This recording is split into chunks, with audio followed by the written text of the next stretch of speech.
নমস্কাৰ আজিৰ এই ভিডিঅ'টোত মই আপোনালোকৰ বাবে লৈ আহিছো ডেইলি লাইফত ইউজ হৈ থকা কেইটামান গুৰুত্বপূৰ্ণ বাক্য যিবোৰ বাক্য আমি সচৰাচৰ ডেইলি লাইফত ব্যৱহাৰ কৰি থাকো সেই বাক্যবোৰ যদি আমি ইংৰাজীত ক'ব লগা হয় আমি কেনে ধৰণে কম সেই বাক্যবোৰত কেনে ধৰণে আমি বিভিন্ন ওয়াৰ্ড ইউজ কৰিম এই সকলোখিনি জানিম আজিৰ এই ভিডিঅ'টোত মই যিকেইটা সেন্টেন্স ইনক্লুড কৰিছো প্ৰত্যেকটো সেন্টেন্সে খুব ইম্পৰ্টেন্ট হয় গতিকে আপোনালোকে ভিডিঅ'টো স্কিপ নকৰাকৈ শেষলৈকে চাব এই ভিডিঅ'টোত এই বাক্যবোৰ মই বনাবলৈ যাওঁতে মই গেট ভাৰ্বটোৰ সহায় লৈছো আমি গেট verb to সহায় লৈ কেনে ধৰণে এই বাক্যবোৰ ফৰ্ম কৰিছো আপোনালোকে শিকিব পাৰিব সো আহক এটা ভিডিঅটো আৰম্ভ কৰো আৰু যদি ভিডিঅটো চাই ভাল পায় প্লিজ ভিডিঅটো শেয়াৰ আৰু লাইক কৰি যাবলৈ নাপাহৰিব আৰু যদি চেনেলটো সাবস্ক্ৰাইব কৰা নাই প্লিজ সাবস্ক্ৰাইব কৰি লৈ অল নটিফিকেশন অন কৰি লব সো আহক এটা ভিডিঅটো আৰম্ভ কৰো এই ভিডিঅটোত মই যিমানখিনি সেন্টেন্স লৈছো প্ৰত্যেকটো সেন্টেন্স মই গেটৰ সহায়ত বনাবলৈ যত্ন কৰিছো আপোনালোকো এনে ধৰণে গেটৰ সহায়ত বিভিন্ন সেন্টেন্স বনাবলৈ যত্ন কৰক আৰু হেইখিনি প্ৰেক্টিস কৰিবলৈ আৰম্ভ কৰক আপোনালোকে টেন্স অনুসৰি গেট ইউজ কৰিব পাৰে গেটস ইউজ কৰিব পাৰে গট ইউজ কৰিব পাৰে বা গেটিং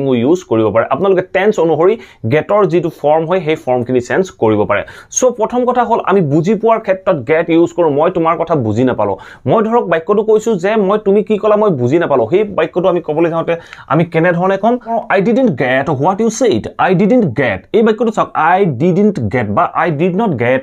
what you said তুমি কি কৈছিলা মই বুজি নাপালো তুমি কি কৈছিলা মই বুজি নাপালো বুলি ক'বলৈ যাওঁতে আমি ক'ব পাৰো যে I didn't get what you said তুমি কি কৈছিলা মই বুজি নাপালো এনে ধৰণে আমি ডেইলি ইউজ সেন্টেন্স বিলাক ইউজ কৰিব পাৰো নেক্সট সেন্টেন্সটো চাওক নেক্সট সেন্টেন্সটো কি কৈছে She got the job. She got the job. এই বাক্যটো চাওক 2 নম্বৰ বাক্যটো She got the job. তাই জবটো বুজি পালে তাই জবটো পালে বুলি কোৱা নাই ইয়াত কোৱা হৈছে She got the job. তাই জবটো বুজি পাইছিল বা পালে এনেকুৱা ক্ষেত্ৰত আমি কলো She got the job. তাই জবটো বুজি পালে নেক্সট সেন্টেন্সটো চাওক নেক্সট সেন্টেন্সটো কি কৈছে She always gets surprised. She always gets surprised. তাই সদায় সারপ্রাইজড হয় তাই সদায় কিবাটা দেখিলে সারপ্রাইজড হয় তেনেকুৱা ক্ষেত্ৰত আমি গেট ইউজ কৰিব পাৰো আমি গেটস ইউজ কৰিছো থাৰ্ড পাৰসন সিঙ্গুলাৰ নম্বৰ হোৱাৰ বাবে গেটস ইউজ কৰিছো সো আমি বাক্যটো কৈছো যে she always gets surprised বহুতে ভাবে যে গেটৰ পিছত আমি সাৰপ্ৰাইজড ভাৰ্বৰ থাৰ্ড ফৰ্ম ইউজ কৰিলো এনে নহয় এই সাৰপ্ৰাইজটো এজ এ এডজেক্টিভ হিচাপে এই সেন্টেন্সটোত কাম কৰি আছে নেক্সট সেন্টেন্সটো চাওক নেক্সট সেন্টেন্সটো কি কৈছে I am getting excited I am getting মই হইছো মানে কি হইছো I am getting মই হইছো হৈ আছো বুজাবলৈ যাওঁতে I am getting কলো I am getting excited মই লাহে লাহে এক্সাইটেড হৈ আছো মই মানে বস্তুটো জানিবলৈ এক্সাইটেড হৈ আছো সো তেনেকুৱা ক্ষেত্ৰত I am getting excited মই মুভি গান চাবলৈ এক্সাইটেড হৈ আছো I am getting excited এনে ধৰণে আমি বিভিন্ন বাক্য ক'ব পাৰো সো যিমান ধৰণে আপোনাৰ যেনে ধৰণে আপোনালোকে বিভিন্ন বাক্য কয় হে বাক্যবোৰ আপোনালোকে এই ষ্ট্ৰাকচাৰবোৰৰ মতে বা এই সেন্টেন্সবোৰৰ ধৰণে বনাবলৈ যত্ন কৰক সো নেক্সট আমি এক্সাম্পল কেটা চাও নেক্সট এক্সাম্পল কেটা কি কৈছে গেটৰ নেক্সট সেন্টেন্সবোৰ চাবলৈ যাওঁতে আমি অন্য কিছুমান কথাও জানিব লগা হয় গেট আমি বিভিন্ন কাৰণত ব্যৱহাৰ কৰো যেনে আমি কিছুমান ক্ষেত্ৰত গেট ব্যৱহাৰ কৰো যে মোক পেপাৰখন আনি দিয়া মোক শাৰ্টটো আনি দিয়া মোক এগিলাস পানী আনি দিয়া এনে ধৰণৰ বিভিন্ন বাক্য ক'বলৈ যাওঁতেও আমি গেট ব্যৱহাৰ কৰি বাক্যবোৰ ক'ব পাৰো সো এনে ধৰণৰ দুটা এক্সাম্পল আছে এই এক্সাম্পল দুটা চাওক আৰু এই এক্সাম্পল দুটাৰ ধৰণে আপোনালোকে বিভিন্ন বাক্য বনাবলৈ যত্ন কৰক সো ফাৰ্স্ট এক্সাম্পলটো চাওক ফাৰ্স্ট এক্সাম্পলটো কি কৈছে এই 5 নম্বৰ এক্সাম্পলটো কি কৈছে please get me a glass of water please get আমি গেট ইউজ কৰিলো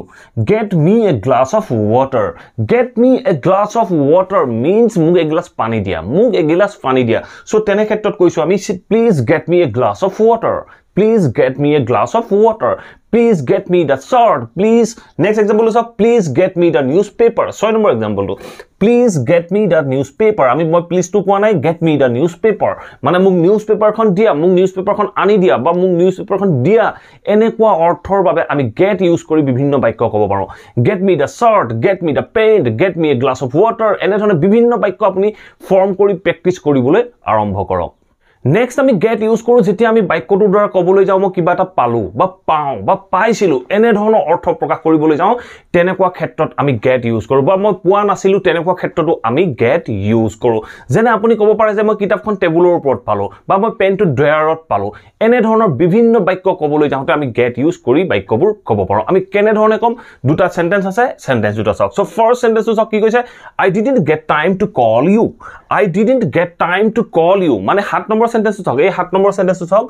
I didn't get time to call you মই তোমাক ফোন কৰিবলৈ সময় পোৱা নাছিলো I didn't get time to call you. মই তোমাক ফোন কৰিবলৈ সময় পোৱা নাছিল বুলি কওঁতে I didn't আমি get ইউজ কৰিলো so didn't hall past tense আৰু get to hall verb of first form so I didn't get time to call you 8 number সেন্টেন্সটো সব 8 নম্বৰ সেন্টেন্সটো কি কৈছে she got the book on the table she got the book on the table এই 8 number সেন্টেন্সটো she got the book on the table তাই কিতাপখন ক'ত পালে টেবুলৰ ওপৰত পালে টেবুলৰ ওপৰত পালে বা পাইছিল বুলি ক'বলৈ যাওঁতে আমি বাক্যটো ক'লো she got the book on the table so ধৰক আপোনাক কোনোবাই কোৱেশ্চন কৰিছে where did she got the book sorry where did she get the book where did she get the book তাই কিতাপখন ক'ত পাইছিল so আপুনি আনসাৰ দিছে যে she got the book on the table she got the book on the table এনে ধৰণে আমি বিভিন্ন বাক্য ক'ব পাৰো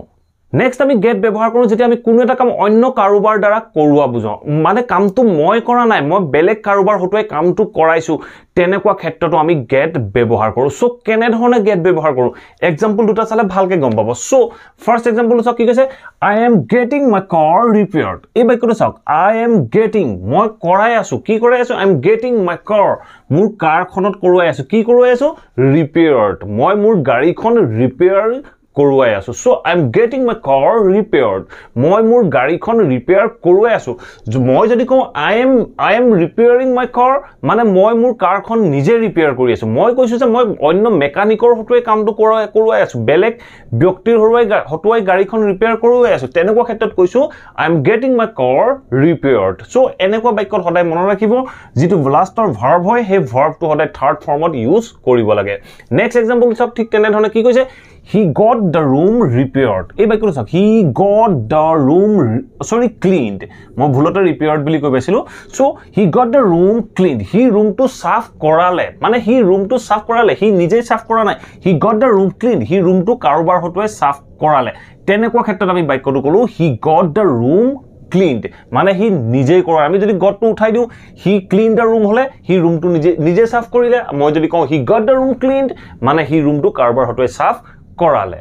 নেক্সট আমি গেটৰ লগত টু ব্যৱহাৰ কৰো গেটৰ লগত টু আমি কেতিয়া ব্যৱহাৰ কৰো ধৰক মই যদি কওঁ মই সদায় ইংৰাজী মুভি ইংলিশ মুভি চাবলৈ সুবিধা পাই থাকো মই সদায় ইংলিশ মুভি চাই থাকো এনে ধৰণৰ বাক্য যেতিয়া ক'ব লগা হয় তেনেকুৱা ক্ষেত্ৰত আমি গেট টু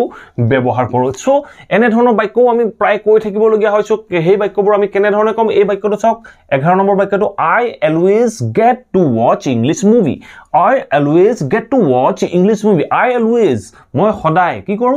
get to মই চাবলৈ পাও বা চাব পাৰো watch চাব পাৰো English movie মই সদায় English movie চাব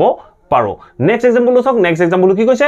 you will get to read many novels you will তুমি পাবা কৰিব পাৰিবা মানে you will get to read তুমি পঢ়িবলৈ পাবা তুমি পঢ়াৰ সুবিধাটো পাবা মানে কি পঢ়াৰ সুবিধাটো পাবা many novels তুমি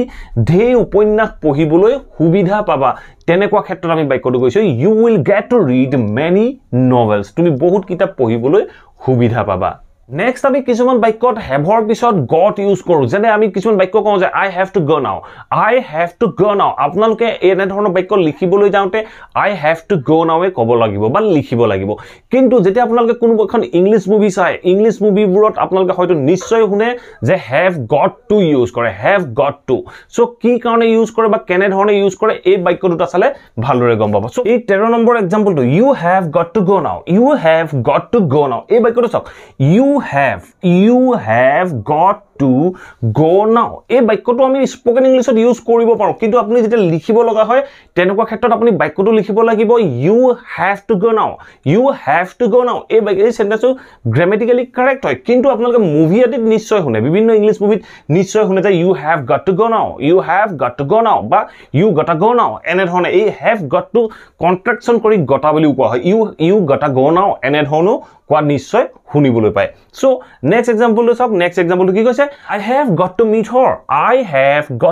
her এই 14 number এক্সাম্পলটো I have got to meet her মানে মই যদি সিম্পলি সেন্টেন্সটো কওঁ মই কেনে ধৰণে কম I have to meet her মই তাইক লগ কৰিব লগা আছে মই যেতিয়া স্পোকেনত কওঁ তেতিয়া মই ডেফিনেটলি ক'ব পাৰো I have got to meet her মই তাইক লগ কৰিব লগা আছে সো এনে ধৰণে আপোনালোকে স্পোকেনত ইউজ কৰিব পাৰে নেক্সট আমি গেট ইউজ কৰো যেতিয়া আমাৰ ওচৰত কিবা এটা থাকে যে ধৰক ইংলিশ মুভি বিলাকত প্ৰায় আপোনালোকে শুনিবলৈ পায় মোৰ ওচৰত এখন গাড়ী আছে I have a car I have a car. English movie বিলাকত আপোনালোকে নিশ্চয় এনে ধৰণৰ এই 15 আৰু 16 নম্বৰ সেন্টেন্স বিলাক নিশ্চয় শুনিবলৈ পাইছে সো ফাৰ্স্ট এক্সাম্পলটো চাওক ফাৰ্স্ট সেন্টেন্সটো কি কৈছে I have got a car. I have got a car. এই বাক্যটো চাওক I have got a car. মই এখন গাড়ী পালো বুলি কোৱা নাই মই এখন গাড়ী পালো বুলি কোৱা নাই ইয়াত কৈছে যে I have got a car মানে মোৰ এখন গাড়ী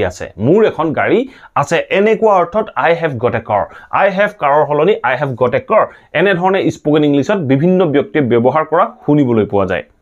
Next sentence I have got a minute to call you. I have got a minute to call you. I have got মোৰ ওচৰত 1 মিনিট সময় আছে I have got a minute মোৰ ওচৰত 1 মিনিট সময় আছে কি কৰিব to call you তোমাৰ কথা পাতিবলৈ বা to talk to you